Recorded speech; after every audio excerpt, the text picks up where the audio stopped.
a little bit of a straw poll here. Hands up if you're kind of just over the cold at this point. Yeah.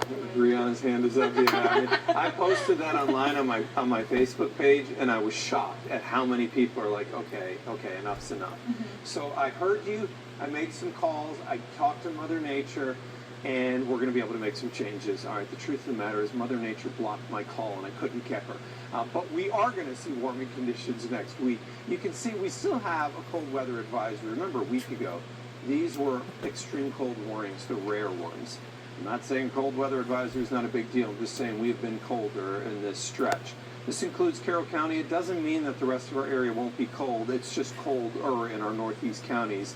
Byron and Butler captured this of a bluebird in the snow. You know, the one thing I've learned through this particular cold spell is we have a lot of wonderful photographers out there and a lot of wonderful nature photographers out there. I've seen amazing pictures of bald eagles, of bluebirds, of cardinals, of blue jays in the snow. And I love that color contrast against the just bland colors of winter. And I like how this guy was kind of puffed up. I think we all know what that feels like when you go out in the real cold. And this came in from Carol Newberry, and she was just curious what this was. It's called grapple.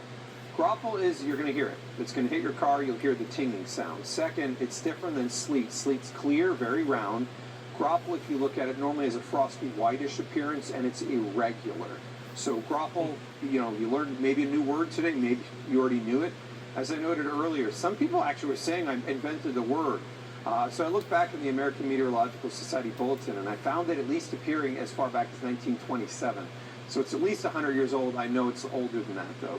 The snow showers, flurries are going to be just more numerous. Where the colder is going to be surging harder. And you already know where the cold weather advisory is, so you know where that chance is better.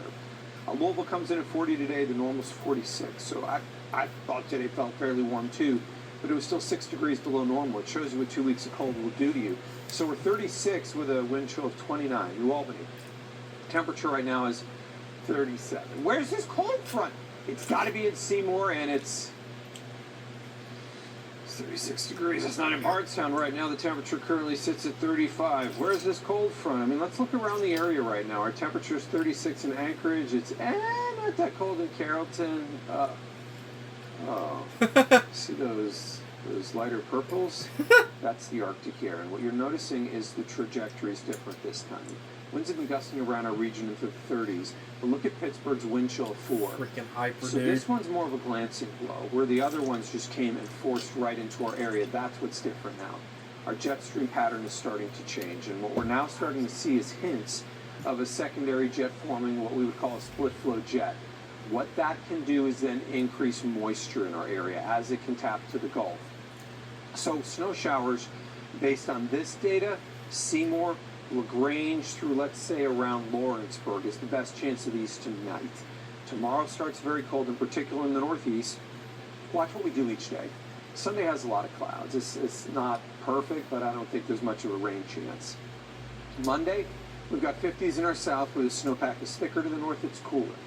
On Tuesday, now we have, 67 at Bowling Green? We do. And this is going to set the stage where we're going to start to see maybe a quasi-stationary front. If that happens, with the snowpack melting, we would need to talk about could that cause any flood problems. I would say that melting alone I don't think will. I mean, there's about an inch of liquid locked in the snow. We get an inch of rain all the time, almost every week. We would need rain in there to cause problems. Snow showers, especially north and east of Louisville tonight. Minor accumulation, if anything. 28 degrees tomorrow under partly cloudy skies, and let's go extended. We're going to see 51 on Monday, and what I want you to notice is we have rain chances on Wednesday, and maybe some mix on Thursday or Friday. But on Tuesday, Wednesday, Thursday, Friday, even at night, your temperatures don't go below freezing, so the melt's on. Thank you, Mark. Another deadline in Nancy Guthrie's disappearance is fast approaching. The latest on the investigation as the Guthrie family is growing